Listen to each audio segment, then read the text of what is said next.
Out of nowhere, in the final moments of qualifying, Max Verstappen puts in the performance that gets him pole position for the Japanese Grand Prix. I'm Harry Benjamin, and this is the Checkered Flag. Never rule the reigning champion out. Max Verstappen, right in the closing stages of qualifying for the Japanese Grand Prix, in a car that is not the class of the field, he manages to pip the papaya McLarens and take pole position ahead of the race in Suzuka. And what a mighty lap it was. Alongside me is the racing driver Alice Powell. But Alice, before we even come on to the on-track action, it's been stop-start all weekend long for a really unique issue. The grass at the edges of the circuit all around has at times been catching fire. The marshals have been able to put this out, but this is an ongoing issue that doesn't really seem to be finding a solution as we currently talk. Can you explain to us how this is happening and what's going on? So firstly, a real concerning issue. We've had stoppages during free practice, we've had stoppages in qualifying, and the last thing you want is having to bring out a safety car or red flag the race due to these fires, which are thought to be started by the sparks that are being thrown off these Formula One cars. They are then landing, igniting the really, really dry grass on the side of the track. We haven't got hot temperatures here in Suzuka. It's around about 15 degrees air temperature, so it's nothing crazy. These F1 cars are used to racing in much hotter temperatures. So it's a strange one for the FIA and the circuit organisers. They've tried dampening all the areas and patches of grass, but clearly they've not been able to do that enough. So more solutions to find and to work on overnight for in time for the race that's going to take place, and they'll hope that they won't have any issues. They've had no issues, so I've been told, with the support races out there. So it does seem that it is stemming from these sparks that are being thrown off from the F1 cars. Well, it did interrupt the running, but we did get qualifying done and dusted. And as I mentioned, what a lap for Max Verstappen. That makes it 4 poles in a row around this circuit, but no one expected him to get it for Sunday's Grand Prix this year. How did this come about? Why is it so out of the blue? They've just been struggling, Red Bull. Max, all weekend, has been saying, I need more front end. And we know how much Max Verstappen loves the front end. His teammates have often struggled because he likes such a pointy front end out of his Red Bull Racing car. But he's been struggling to get that. And he's been slightly down the order in free practice 3.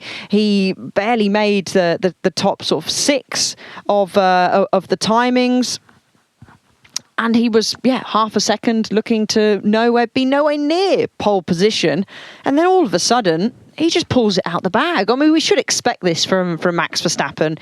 He is probably one of the best drivers, if not the best driver on that Formula One grid.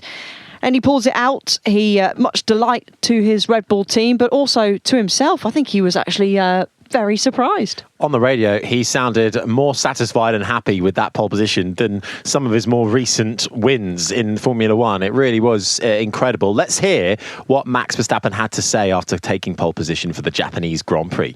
I mean, the whole weekend for us has been quite a struggle. We kept on changing the car actually quite a lot. And even in qualifying, it just took a long time to still feel quite satisfied with the car. The final run was a bit better. But I think it was also just knowing your limitations and trying to adapt to it and try to make the best of it. So, the last set was very committed. No clear, obvious mistakes, which I think helps to put the lap in. And, of course, very happy for everyone. I mean, the team is working flat out and, they're really giving it everything, to understand the car better. So for us, this is a great result. So Max Verstappen there, speaking after securing pole position. I mean, he really was elated on the radio, was it? And I immediately thought, Alice, is that one of his best ever pole positions in Formula One? I mean, it's going to be up there. That's for sure. With a car that we all know is not performing 110% like we've seen in recent seasons, and he still manages to pull that lap out of the bag, and you could just tell by the emotion. by his surprise over his radio message at the end of that qualifying session, that it caught him off guard with them coming across the radio and saying, "What a lap, Max. That is P1." I just think you had his first ever pole, 2019 Hungary. That was pretty special. You also had, I think, Jeddah. 2023 almost on pole, but on that final lap he hit the wall. I think coming up back on himself through the hairpin and back onto the main straight. Still managed to get the top three. The next year followed it up with pole, and Abu Dhabi 2021, arguably when the pressure was at its highest, managing to secure that. But I think 2025 Suzuka, just the simple fact that it did come out of nowhere. You know, I know we've always got to expect the absolute best from Max Verstappen, but it really underlined what a generational talent he is. As you said, when the car is not even at 100%, he is able to find 110 and even that little extra something to put in a lap that Lando Norris said he probably wouldn't have even been able to beat anyway, even if he had the perfect lap. No, I still think Oscar could have beaten him if he didn't make a mistake somewhere along the line in that first sector, because compared to Oscar himself, Oscar lost a 1/10.5 on his best sector 1, which he did at the very first part of Q3. So Oscar, you could tell, was pretty disappointed, but that's where Max, he's able to string it together. Wasn't fastest overall in any of the sectors, but he was pretty close, and he put it all together, and that's what got him the pole position. Not with the best car on the grid, extracted every ounce of pace from his Red Bull, where you could say the McLarens didn't. And that's what led him to jumping up, getting pole position. Surely, though, this result and the fact that, well, we'll come on to Yuki Tsunoda's result, but he's obviously nowhere near pole position. The fact that Verstappen was able to get this, if he ever leaves Red Bull in the current state that they're in, that's surely game over for the team. Well, don't forget that the car is slightly designed towards Max's driving style, which is having that very positive front end, which some drivers struggle with. Albon's come out publicly in the past and said, I just couldn't get over the amount of front end. It was almost like having your computer game set up the sensitivity so high that when you just turn in slightly on the game, it throws you in and the rear comes round. But that's just Max's driving style. And clearly, as you say, we'll come on to Yuki later, but he'd been doing pretty well in the practice sessions, not so good in qualifying. But when it comes to crunch time, when it really does count in qualifying, Max is just able to extract a bit more pace from the soft tyres under pressure, feeling more comfortable in the Red Bull than Yuki. Well, it was a really superb result for the team, and almost like he won the race, the way they were celebrating on the pit wall and when he was greeted getting out of the car in Parc Fermé. And what a result as well with their partnership with Honda, really going big on that with the white livery in their final year with Honda to get pole position at their home Grand Prix will go a long way. But I think we were all expecting for it to be one of the McLarens to be on pole. In the end, it was neither one, and it really was nip and tuck between the two, and it just seems to come about who can have the least mistakes on their flying lap. There's always at least one little wheel that gets dipped onto the grass or onto the gravel, and in this case it was actually Lando Norris who came out on top in the end. It was. He even said he made a mistake on his lap, so it wasn't a clean run from either of the McLarens. Oscar set a blistering lap time, a 1:27.0 in the first part of Q3. The pole time in the end from Max was a 1:26.9. But I was thinking when we were going into those dying stages of Q3, I was like, this lap time is so impressive from Oscar. He was, 3/10 clear, I think, of was it Max or even Lando in P2? I was thinking, yeah, that's it, game over. It's going to be hard. But of course, that changed. But they both made mistakes on their lap. Oscar didn't get it together, made a mistake in the first sector. If he'd matching his best, that would have put him up into top spot. So even though they said they were fairly happy, I think deep down they'll be they'll be disappointed and felt that was a pole position that should have been theirs. McLaren had led every practice session, Q1 and Q2 so far this weekend, up until the point it mattered for pole position. But Lando Norris still gets that front row start. Let's hear from the British driver. I mean, my final run was good. My second to last, not so good. But I'm happy. I feel like we both found the limit with the car in the end, and it's tough. Like when you're talking about 100th, it's so small that it's you always think there's 100th in it. But both of us, between Oscar and myself, as soon as we wanted to try and push it a little bit more, we both paid the price and made big mistakes and went slower. So I think we found a good limit with the car, but we struggled to progress a lot more from that. Whereas Max had the opposite. Max had the opposite in terms of he pushed a lot more on the last lap, he committed more, and he found lap time. So I think how our cars are handling are a little bit different, but we just weren't quite quick enough today. Lando Norris did his first ever front row start at this track, best qualifying start, so he'll have the second best view in the house, and more importantly for him, he starts ahead of Oscar Piastri off the back of a really great run in China, had a tough start in Australia, but the pace is obviously there. But I wonder, this conversation keeps on happening because this is how Formula One works. When you've got two drivers who are so close anyway in terms of talent and ability, but when we have a Formula One competitive order that is so tight as well, going down into turn one, I just wonder, and throughout the race, surely we're going to see a bit of fighting going on between the two McLarens, because they can't introduce any kind of team orders at this stage, surely. No, but I can guarantee you they'll both be sat down, probably together, and said, look, this is a race that should be ours to win. Our race pace is better than the Red Bull. It's better than the Ferrari, even the Mercedes that's behind them. So let's just keep it clean. You're not going to win the race on the first lap. This is a Grand Prix, but you can lose the race quite easily on the first lap. It's tight going into turn one. You've got to be brave to try and go around the outside there, let alone be brave to go around the outside of Max Verstappen. There's only one DRS zone. That's heading down into turn one. So McLarens just need to keep it clean because they should win this race. However, you already touched on it, it's unpredictable with the weather tomorrow. They're all drivers are a bit concerned with the conditions that might be coming in. It could be a little bit like Australia a few weeks ago. So that could throw a spanner in the works. And we saw how close actually those three drivers were to each other when that rain came down in Australia. Well, if there is rain, hopefully we won't get any fires on the grass. That's true. On That'll that occasion, solve that problem. Let's hear from Oscar Piastri, who qualified third. Obviously a little bit frustrated to be so close to pole and in third. I felt like I was good at the right times of qualifying, just needed to find a little bit more in the last lap that I didn't quite get. And obviously it is a bit of a shame to be just those 400ths off pole, but I think we've still got opportunities tomorrow to try and go forwards.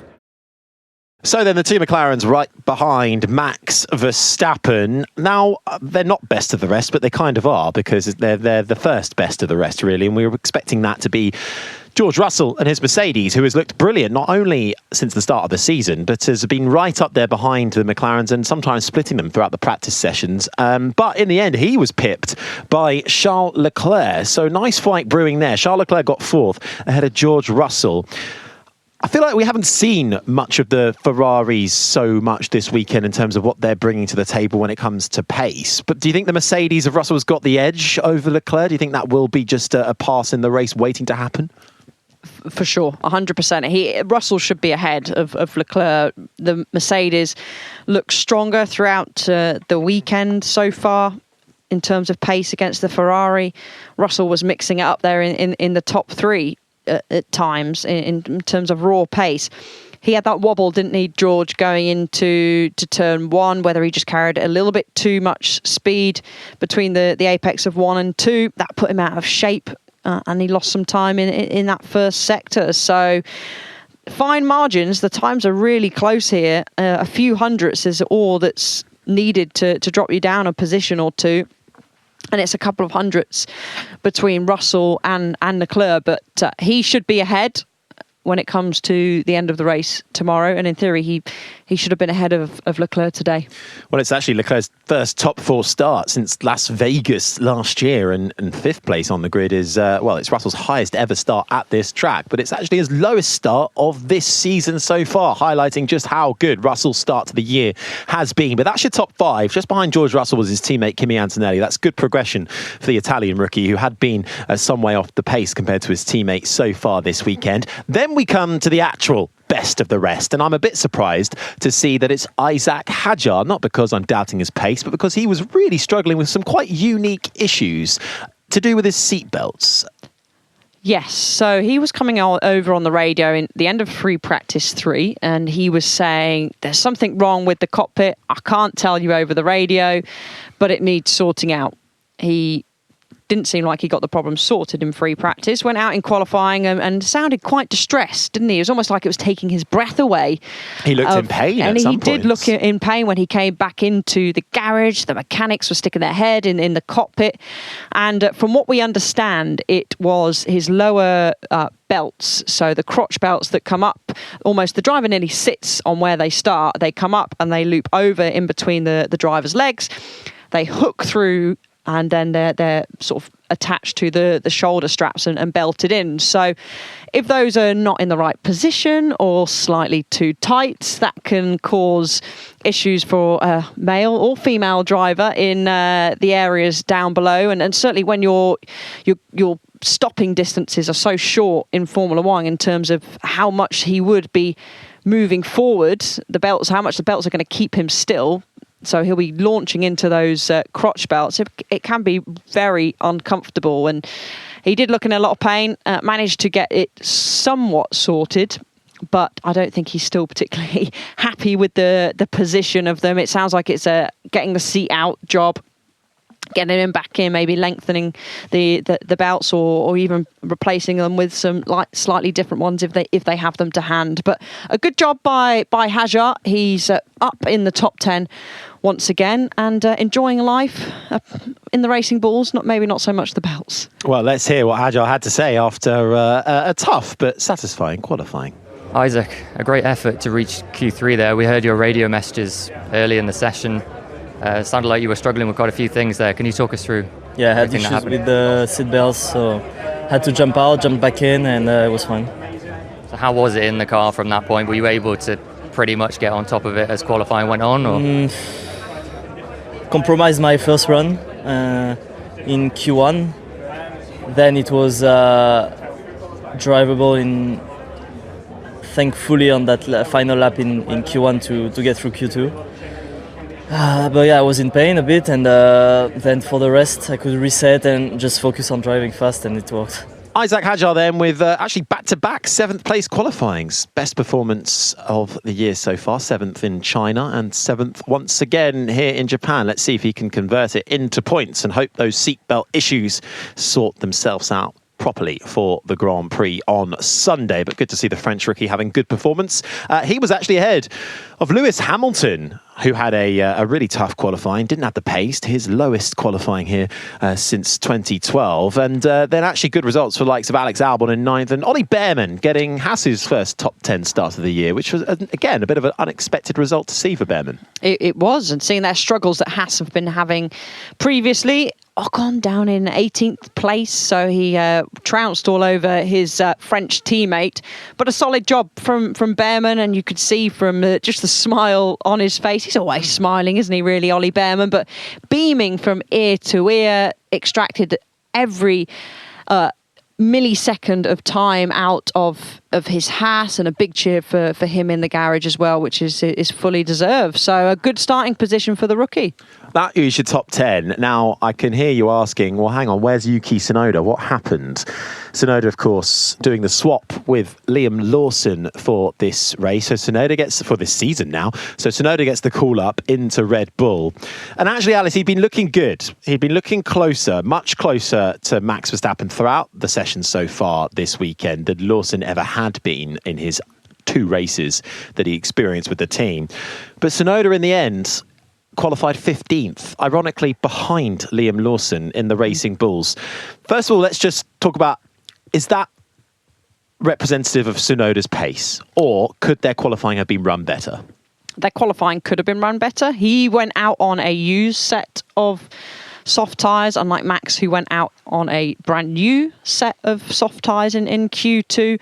He was half a second off Max Verstappen's Q2 time, which, that's we've seen bigger gaps in the past, but it's particularly close around this circuit. For example, if he gained less than a tenth, he would have moved himself higher up the order. So it's super close around here. And actually, he was doing a good job in practice. He was really within touching distance of Max Verstappen. In free practice 3, he was right there with him. So Yuki will be bitterly disappointed. You could tell by his body language when he got out the car, a shake of the head, visor wasn't fully open. That's usually a sign that the driver's not particularly happy.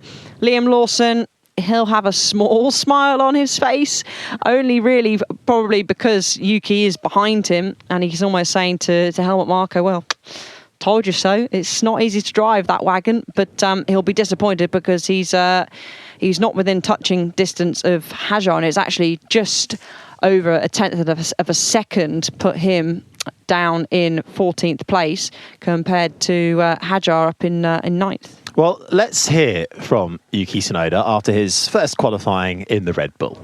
Yeah, I think the warm-up was didn't go as I wanted. I felt, still learning. Yeah, the warm-up, how I ended up was thought it was okay. I knew it's gonna.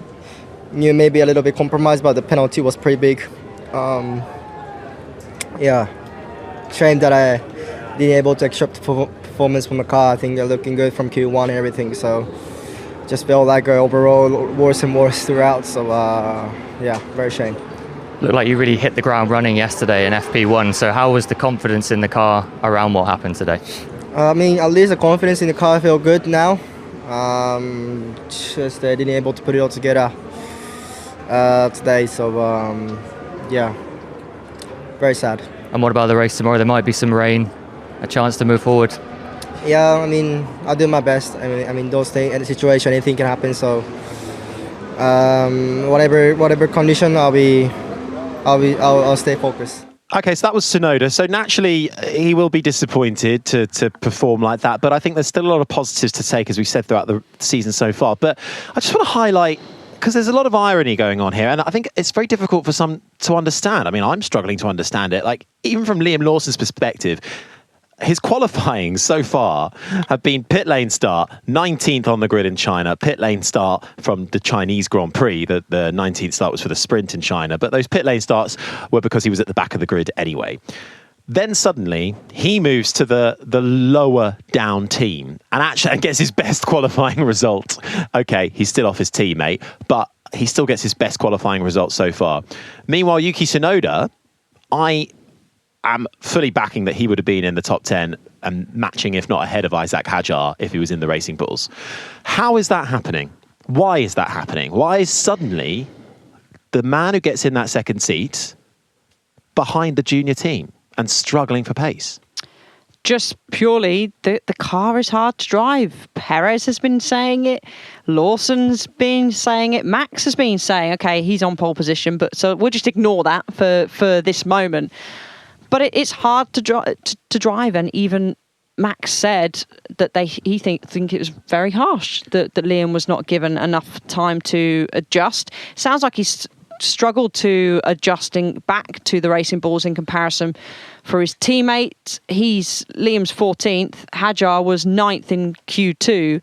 So not quite a few number of cars in between them. But I just think Red Bull need to start looking at how they can help that driver in the second seat. Otherwise, we're just going to keep going round and round and round. And I don't think it matters who you put in that seat. It's going to be tough. Okay, what you said earlier as well, obviously naturally they favour Max Verstappen and they want to hear his feedback and they design the car as a result of his feedback and what works for him. But surely there comes a point where the disparity is so big that is not a sensible thing to do anymore. Okay, you want Verstappen to do well, I understand that, but you're not going to win a Constructors' Championship with only Max Verstappen. Not in this generation anymore of Formula One, where the field is so close. You have competitive McLarens. Ferrari will be back there. Mercedes look like they're back on the front foot. And you have these midfield teams that are starting to encroach on those top four. That's not a sustainable place to be. But I guess Red Bull will say, well, hang on, if this result was what Q3's result was, then Tsunoda would have been up there and not too far behind his teammate Max Verstappen. So something didn't go right for Tsunoda. I think he showed better pace in previous sessions throughout the weekend. I think he's got more to give. I think he's got more to give. Will he come through in the race? He needs to. He really, really needs to try and eke his way into that top 10. 4 points for Red Bull. I think he's got a shot of coming through, but he doesn't know how this Red Bull racing car is gonna handle, how the degradation is gonna feel on the Pirelli tyre in this type of car. He's got plenty of experience with it with the Racing Bulls, and he's done a good job with dealing with that in previous races, but he's got no experience of how this Red Bull racing car is going to feel. Well, Yuki did say to me earlier on in the week when we sat down with him for the checkered flag, he'll be happy if he can get into the top 10 and get some points. So let's see. He starts 15th. Let's see if he can get his way through into top 10. If we have mixed conditions, then anything is up for grabs. Talk of Sunday's Grand Prix then. Let's see who's in the hunt for the win. Is this Verstappen to win? Has he got the car capable now of converting it into a Grand Prix win? We didn't think he'd do pole, but Max Verstappen is a miracle maker. He is, but I can't see him having the pace to keep these two charging McLarens behind. Norris, Piastri need to bide their time. Let's say if it is fully dry conditions and we're not affected by the weather, not rush into try and diving past Max Verstappen. There's plenty of time. It's a long Grand Prix. We've got a lot of laps to complete, 53 laps of this 5.8 kilometre circuit. They need to be clever, do the McLarens, but Max, we know how clever and wily he is. He's going to be trying to make his Red Bull Racing as wide as possible. Only one DRS zone, so that adds to the trickiness of overtaking around this circuit. But it could be certainly a longer afternoon than expected for Max in terms of being under pressure from the McLarens. Okay, well, let's see what unfolds over the course of 53 laps. You can listen to the full Grand Prix from Suzuka on BBC Radio 5 Live. We'll be on air with build-up from 5:30 in the morning ahead of lights out 6 o'clock. I want two predictions from you before we go. I want your race winner and where Tsunoda's going to finish. Race winner, Lando Norris, and Tsunoda's going to finish in 9th. Okay, I'm going to go Oscar Piastri win, just to be different, and I'm going to go Tsunoda 10th. Right then, those are our predictions. Let's see what unfolds. Hope you can join us for it. This has been an IMG production for BBC Radio 5 Live.